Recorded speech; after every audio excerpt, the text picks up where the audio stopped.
I'm very happy to finally have a release of Cocoon P2P up on Google Code. Now, Cocoon P2P is a library for ActionScript, Flex and Air that allows you to do local IP multicast, basically meaning connecting all your devices on the same Wi-Fi network without using a server. You can do messaging, device discovery, accelerometer data, you can do video streaming over the local network, you can do all sorts of things. Now, I'll show you a first demo which uses the device discovery feature. If I go to Flash Builder here, you'll see that I have already checked out the Cocoon P2P project from the SVN repository, and I can create a new Flex project. I'm going to call this project Cocoon Discovery and make it a web project so it can run in the browser, and click Finish. Okay, this gets created for us, and the first thing we'll need to do is link this to the library. So I'll say Properties and add my Cocoon P2P project to the build path and click OK. So now I have all the code I need linked into my project, and I can just set it up with one line of code, which is local network discovery. Now this will create a netgroup instance for me, it will connect a client, and it will handle all the events we need. So I'll give this an ID of channel, and we can also bind this to a list control. So I'll say list data provider equals channel dot clients. I'll give it a width of 100% and a height of 100%. And that's it. Let's give this a first try. I'll launch it in the browser, and you can see there's one entry here, object client VO. So that's a connected client on our peer-to-peer net group over the local Wi-Fi, no server involved. If I copy this page and paste it in a few times into multiple tabs, you can see there's multiple client VOs getting created on the net group, and this gets synchronized across all these tabs because it's all getting events for client connection and disconnection. If I close one of the tabs, you'll see that this updates, so we now only have 2 client VOs and now only 1.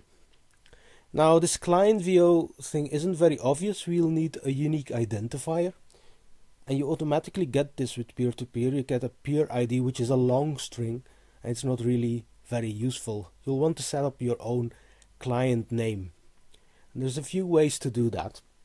So the first thing we'll need to do is, in our list control, say that we want the label field to be the client name. Now the problem is that we don't have a client name yet. We can set it up here in the tag and say client name equals Peter Elst, for example. And if you then test it, you'll see that Peter Elst will show up instead of object client VO. But obviously this is going to be the same username for each of the instances, and it's not something we want. So what we can do instead is set up our client name using an ActionScript call.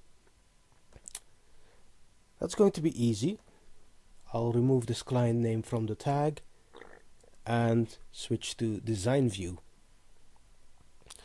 Now I'm going to take a panel, drag it in, resize it a bit, and give it a title saying set your client name. And then I'll need a text input control,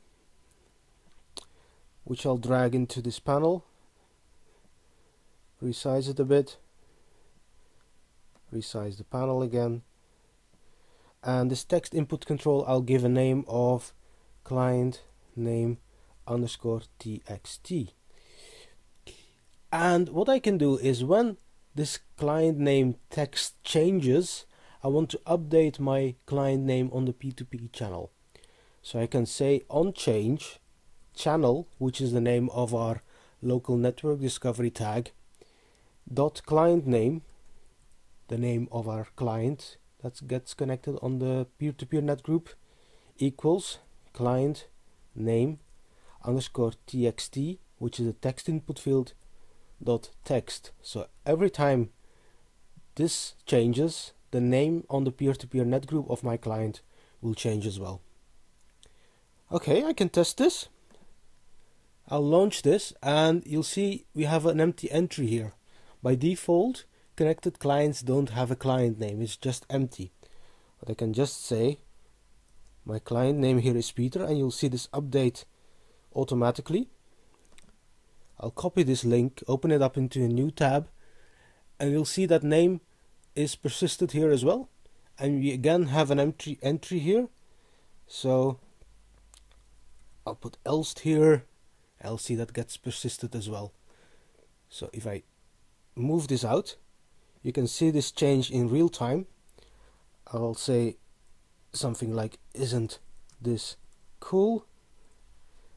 And this shows up in both instances. If I close this browser, you'll see it get removed here. So that's peer-to-peer discovery with Cocoon P2P. I hope you liked it. There's more to come, but this is just the basics of setting up your own peer-to-peer net group on the local Wi-Fi network without using any server. Have fun!